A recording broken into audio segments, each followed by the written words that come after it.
Hello student, स्वागत है आपका हमारे यूट्यूब चैनल मैथ इंडियंस में। कक्षा 11 गणित में इस समय हम लोग 11वां चैप्टर पढ़ रहे हैं, शंकु परिच्छेद, कोनिक सेक्शंस। और भाई उसके अंतर्गत इस समय हम लोग दीर्घवृत्त एलिप्स को पढ़ रहे हैं, एक्सरसाइज 11.3 में।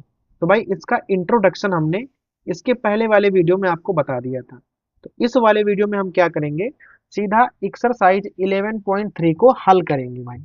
ठीक है, अभी 11.3 को खोल लीजिए और देख लो क्या कह रहा है। निम्नलिखित प्रश्नों 1 से 9 तक, तो भाई प्रश्न नंबर 1 से लेकर 9 तक सब सवाल एकदम सेम है और सब में आपको ना सेम काम ही करना है। कह रहा है नाभियां निकालनी है, शीर्षों के निर्देशांक निकालने हैं, दीर्घ और लघु अक्ष की लंबाइयां निकालनी है, उत्केंद्रता ज्ञात करनी है और नाभिलंब जीवा की लंबाई भी ज्ञात करनी है। तो भाई इतने सारे काम आपको करने हैं प्रश्न नंबर 1 से लेकर 9 तक के सवालों में। तो भाई ध्यान दीजिए, पहला सवाल हमने यहाँ लिखा हुआ है, एक्स स्क्वायर अपॉन 36 है, वाई स्क्वायर के बटे 16 लिखा हुआ है और बराबर में लिखा है 1। देख लो यहाँ पर भाई क्या है ना, ये वाली संख्या बड़ी है। देखो अगर एक्स स्क्वायर के अपॉन वाली संख्या बड़ी हो ना, तो समझ जाओ यही वाला दीर्घअक्ष होगा।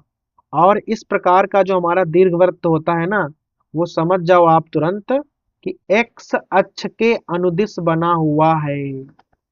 अगर एक्स के नीचे संख्या बड़ी हो तो एक्स अक्ष के अनुदिश होगा। अगर वाई के नीचे संख्या बड़ी हो, ठीक है, तो वो वाई अक्ष के अनुदिश माना जाएगा। और भाई दोनों में ना अलग अलग फार्मूला काम करते हैं।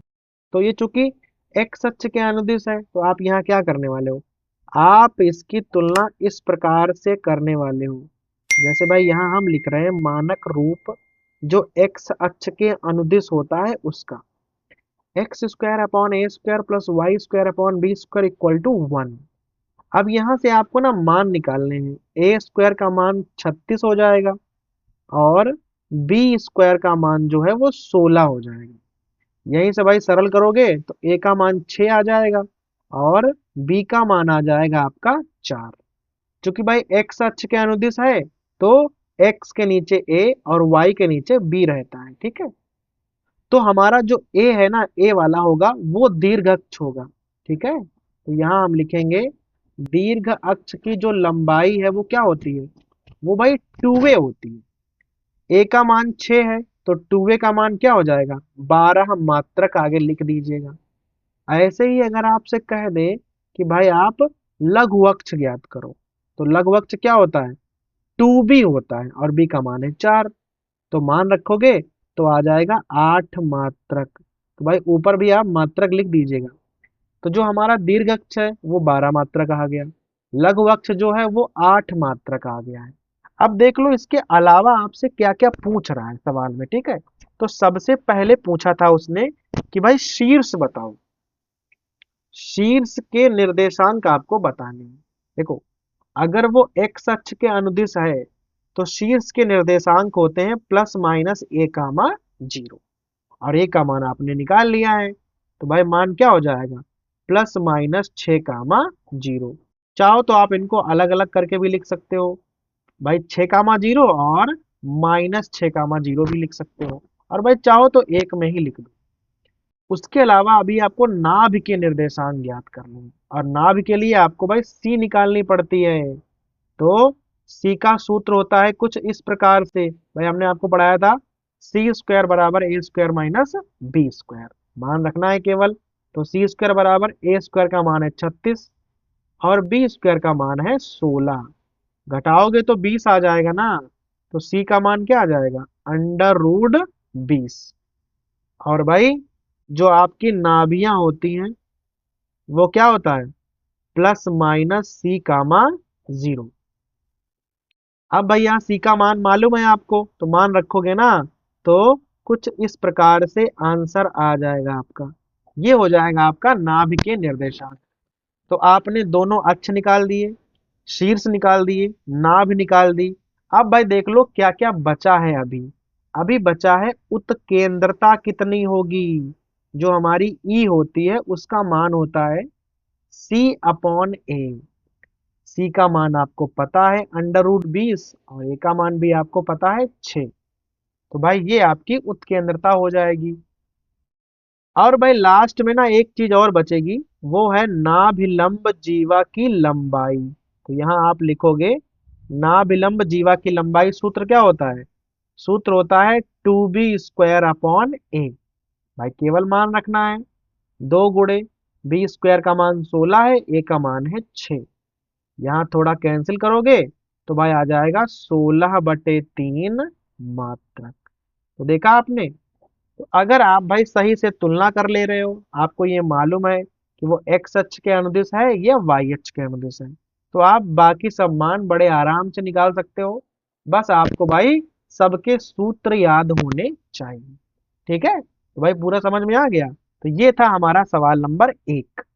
ऐसे ही भाई हम आपको सवाल नंबर 2 अब बताने जा रहे हैं। भाई जो प्रत्येक सवाल है वो सेम ही है, बस केवल संख्याओं में अंतर है। बाकी भाई पूरा सवाल एकदम सेम है। देख लो, सवाल एकदम वैसे ही लिखा हुआ है, x² upon 4 plus y² upon 25 equal to 1। अंतर कितना है? इस बार y के नीचे बड़ी संख्या है, x के नीचे छोटी संख्या लिखी हुई है। आप भाई तुरंत यहाँ लिख दो कि ये जो दीर्घवृत्त है ना, ये वाई अक्ष के अनुदिश है। तो भाई जो ऊपर वाला था वो एक्स अक्ष के अनुदिश था, ये वाला वाई अक्ष के अनुदिश है। तो भाई दोनों ही सवाल एकदम आपको हम पास पास में बताए दे रहे हैं। तो यहाँ आप तुलना कुछ इस प्रकार से करते हो, नीचे वाली संख्याएं जो हैं हम आपस में बदल देते हैं, x² upon b² plus y² upon a² equal to 1। यहाँ आप तुलना करोगे ना तो b² का मान 4 आएगा और a² का मान आएगा 25। हल करोगे भाई तो b का मान 2 है और a का मान आपका हो गया 5। आ जाओ वैसे ही, अगर आपको निकालना हो दीर्घ अक्ष तो क्या हो जाएगा? हो जाएगा 2b और मान रखोगे तो आ जाएगा 10 मात्रक। ऐसे ही अगर आपको निकालना हो लघु अक्ष, बहुत ध्यान देना, तो 2 दूनी 4 मात्रक आंसर में आ जाएगा। लो, दोनों ही अक्ष हमने निकाल दिए। अब उसके अलावा क्या निकालना है? उसके अलावा निकालना है आपको शीर्ष। अब एक चीज ध्यान देना, यहाँ पर भाई जो शीर्ष थे वो प्लस माइनस a कामा 0 थे, क्योंकि ये वाला एक्स अक्ष के अनुदिश था। लेकिन जो हमारा ये वाला है ना, ये वाई अक्ष के अनुदिश है। तो यहाँ पर क्या होगा? जो शीर्ष होंगे ना वो इस प्रकार से लिखे जाएंगे, जो कि वाई अक्ष पर होंगे तो 0 कामा प्लस माइनस a लिखा जाएगा। और भाई आंसर में क्या आ जाएगा? 0 कामा प्लस माइनस 5, क्योंकि a का मान कितना है? 5 है। सिंपल है ना एकदम। तो भाई ये आपके शीर्ष हो जाएंगे। तो भाई शीर्ष आपको मालूम हो गए। अब आप c का मान निकालो। तो c² बराबर सूत्र होता है a² माइनस b²। मान रखने हैं केवल। तो भाई a² का मान तो है 25 और b² का मान है आपका 4, तो 21 आ जाएगा। अर्थात भाई c का मान आ जाएगा √21। यहाँ से आप नाभि भी निकाल सकते हो। जैसे शीर्ष बदल गया है ना, वैसे नाभि बदल जाएगी। हो जाएगा 0 कामा प्लस माइनस सी, और वहां था प्लस माइनस c कामा 0, जस्ट उल्टा। भाई मान रखना है, 0 कामा प्लस माइनस √21। ये आपकी दोनों नाभियां हो जाएंगी। और नाभि के अलावा क्या निकालना है? आपको निकालना है उत्केंद्रता। भाई कितनी होगी? देखो, उत्केंद्रता का सूत्र वही होता है C/A, ई बराबर C/A। भाई ई का मान क्या हो जाएगा? देखो c का मान है √21 और a का मान है 5, तो ये आपकी ई हो जाएगी उत्केंद्रता। उसके अलावा एक चीज और बची है कि भाई नाभिलंब जीवा की लंबाई कितनी होगी? तो वो हो जाएगा सूत्र 2b² अपॉन a। और भाई मान रखो 2 गुणे b² का मान 4 है और a का मान है 5। हल करोगे ना तो आ जाएगा 8/5 मात्रक। तो देखा आपने। भाई देखो, दोनों सवाल हैं तो एक जैसे, बस वो वाला एक्स अक्ष के अनुदिश था, ये वाला y अक्ष के अनुदिश है। तो क्या हुआ है, शीर्ष का सूत्र बदल गया, नाभि का सूत्र बदल गया, लेकिन देख लो भाई बाकी सब कुछ वैसे ही आपने लगाया है। उत्केंद्रता वैसे ही निकाली है, नाभिलंब जीवा की लंबाई आपने वैसे ही निकाली। ठीक है भाई, तो समझ में आ गया। तो यहाँ पर हमने क्या किया है कि एक सवाल आपको बता दिया एक्स अक्ष के अनुदिश वाला, और भाई एक सवाल आपको हमने बता दिया वाई अक्ष के अनुदिश वाला। तो अब भाई यहाँ पर देखो ध्यान दीजिए, हमने पहला सवाल बता दिया, यहाँ पर जो दीर्घवृत्त था वो एक्स अक्ष के अनुदिश था। दूसरा सवाल आपको बता दिया है ये वाला वाई अक्ष के अनुदिश था। इसी प्रकार से आप 3, 4, 5 और 6 अपने मन से हल कर सकते हो। देख लो केवल गिनतियों का अंतर है, बाकी सेम सवाल है। यहाँ पर ये एक्स अक्ष के अनुदिश है, ये वाला वाई अक्ष के अनुदिश है, ये वाला भी एक्स अक्ष के अनुदिश है, और ये वाला वाई अक्ष के अनुदिश होगा। ठीक है भाई, संख्याएं देखकर आप तुरंत जान जाओगे। एक्स के नीचे बड़ी संख्या है तो एक्स अक्ष के अनुदिश है, वाई के नीचे बड़ी संख्या है तो वो वाई अक्ष के अनुदिश होता है। तो प्रश्न नंबर 1 और 2 बताने के बाद हम 3, 4, 5 और 6 भाई आपके लिए छोड़े दे रहे हैं, इन्हें आपको स्वयं हल करना है। अभी हम प्रश्न नंबर 7 जो थोड़ा सा अलग लिखा हुआ है, सवाल एकदम ऐसे ही है, बस लिखा थोड़ा सा अलग है। तो भाई सातवां आपको हम बताने जा रहे हैं। देख लो भाई सातवें में क्या लिखा हुआ है। कह रहा है कि 36x² plus 4y² equal to है भाई 144। देखो सवाल वही है, बस भाई क्या किया है कि लिखने का तरीका थोड़ा सा उसने बदल दिया। यहाँ पर क्या करेंगे हम, दोनों पक्षों से जो सामने संख्या लिखी है उससे ना आप भाग कर दो। 144 लिखे हैं, हम भाई भाग करे दे रहे हैं। तो 36x² और यहाँ हो जाएगा बटे में 144 प्लस 4y² 144, और भाई बराबर में तो एक आ जाएगा। यहाँ भाग कर दो, 36 चक्कू और यहाँ 4 से भाग करोगे तो यहाँ 36 आ जाएगा आपका। तो भाई अगर इसको आप लिखोगे तो इस प्रकार से लिख सकते हो। ठीक है, यहाँ हो जाएगा 36 और बराबर 1, सॉरी ये वाला y है। तो x² upon 4 plus y² upon 36 equal to 1, ये आपका बन जाएगा दीर्घवृत्त का रूप। तो देखो कभी कभी क्या होगा ना, इस प्रकार से आपको सवाल दिया होगा तो आप उसे भाग करने के बाद दीर्घवृत्त की तरह बना लोगे।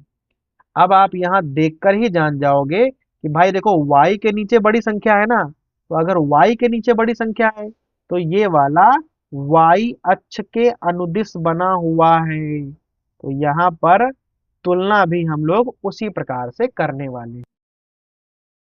भाई तुलना कर लो, x² upon b² plus y² upon a² equal to 1 से आप तुलना करोगे तो यहाँ पर b² का मान 4 आ जाएगा और a² का मान 36 आ जाएगा। जिसके आधार पर हल करोगे तो ये आपके a और b के मान हो जाएंगे। फिर आपको यहाँ निकालना है कि भाई दीर्घ अक्ष की लंबाई कितनी होगी, हमेशा 2a होती है, तो 6 दूनी 12 मात्रक आ जाएगा आपका। इसी प्रकार से अगर आपको निकालना हो लघु अक्ष तो होगा 2b, 2 दूनी 4 मात्रक। लो दोनों आंसर आ गए। अभी अगर आपको निकालना हो कि शीर्ष क्या होंगी, क्योंकि वाई अक्ष के अनुदिश हैं तो शीर्ष होंगे 0 कामा प्लस माइनस a। तो भाई हो जाएगा 0 कामा प्लस माइनस 6, क्योंकि a का मान 6 है।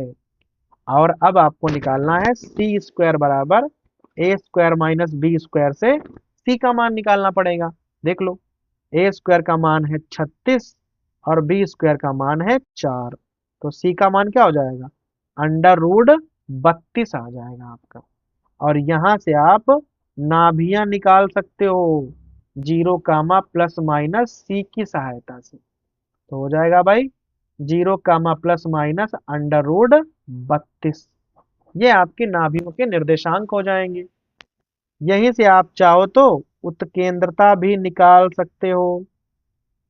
ई बराबर हो जाएगा c/a, सी का मान है √32 और भाई ए का मान है 6। लो ये आपकी उत्केंद्रता हो जाएगी। उत्केंद्रता मालूम हो गई ना। तो लास्ट में क्या निकालते हैं हम लोग? लास्ट में निकालते हैं नाभिलंब जीवा की लंबाई। सूत्र क्या होता है? 2b² अपॉन ए। तो 2 गुणे b² का मान 4 है और a का मान है 6। भाई यहाँ काटोगे तो आंसर में आ जाएगा 4/3 मात्रक। तो देखा भाई आपने कितने आराम से आप सब मान निकाल चुके हो। तो खास क्या था कि भाई ये थोड़ा सा अलग रूप लिखा हुआ था, तो हमने भाग करने के बाद दोनों पक्षों में उसे एकदम मानक रूप बना दिया। और जब आप मानक रूप इस प्रकार से बना लेते हो ना, तो सवाल एकदम वैसा ही है जैसा 1 2 3 4 5 और 6 नंबर थे। सवाल एकदम सेम है। ठीक है भाई, तो ये भी आपको समझ में आ ही गया होगा।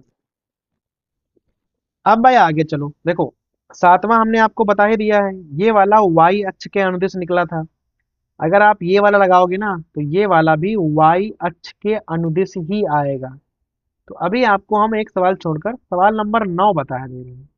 देखो तीनों सवाल हैं एक ही जैसे, तो सातवां हमने आपको बता दिया है, आठवां छोड़कर हम नवा बताने जा रहे हैं, क्योंकि ये वाला एक्स अक्ष के अनुदिश है। तो एक वाई वाला बता चुके हैं, तो एक आपको हम एक्स वाला बताए दे रहे हैं।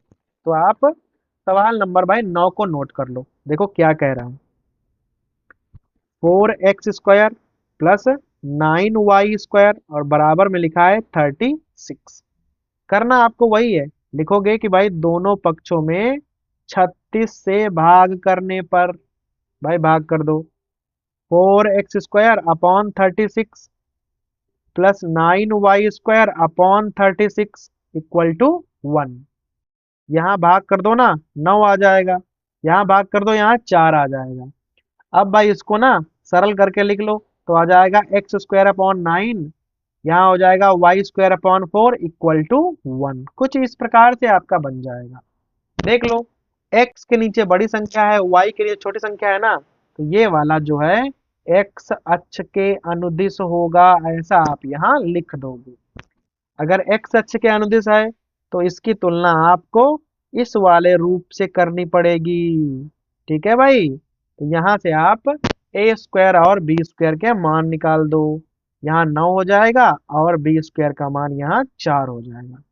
a का मान 3 और b का मान आपका 2 आ जाएगा।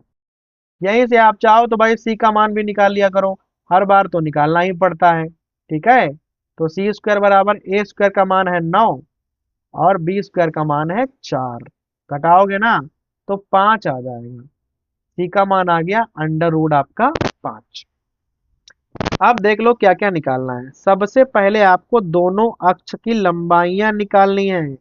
तो दीर्घ अक्ष और यहाँ लघु अक्ष आप लिख दीजिए। दीर्घ अक्ष 2a होता है तो हो जाएगा 6 मात्रक, ये होता है 2b तो ये हो जाएगा 4 मात्रक। फिर आपको भाई शीर्ष निकालने हैं। शीर्ष क्या होगा? प्लस माइनस a कामा 0, चूंकि ये x अक्ष के अनुदिश है तो यहाँ हो जाएगा +-3 कामा 0। फिर नाभियां क्या हो जाएंगी? नाभियां भाई सूत्र होता है +-c कामा 0। c का मान है √5, तो +-√5 कामा 0। तो भाई ये तो आपकी नाभियां हो जाएंगी। उत्केंद्रता भी आपको निकालनी होती है, तो यहाँ निकालेंगे हम उत्केंद्रता। E बराबर C/A। C का मान है √5 और A का मान है 3। लो, आपको भाई उत्केंद्रता भी पता चल गई है, मालूम हो गया ना। लास्ट में क्या बचा? लास्ट में बचा है आपका नाभिलंब जीवा की लंबाई। सूत्र होता है 2b² अपॉन ए। तो भाई 2 गुणे b² का मान 4 है और a का मान हमारा है 3। तो 4 दूनी 8/3 मात्रक। कुछ इस प्रकार से भाई हो जाएगा आपकी नाभिलंब जीवा की लंबाई। तो भाई सब सवाल लगभग लगभग एक ही जैसे हैं, बस जरा जरा सा अंतर है। तो इस वाले वीडियो में हमने आपको प्रश्न नंबर 1, 2, 7 और 9 ये सवाल हल करा दिए हैं। बाकी के सवाल आपको भाई इसी के आधार पर स्वयं हल करने हैं। और जब आपको हम अगला भाई वीडियो बढ़ाएंगे तो वहां प्रश्न नंबर 10 से लेकर प्रश्न नंबर 20 तक हम सवाल हल करेंगे।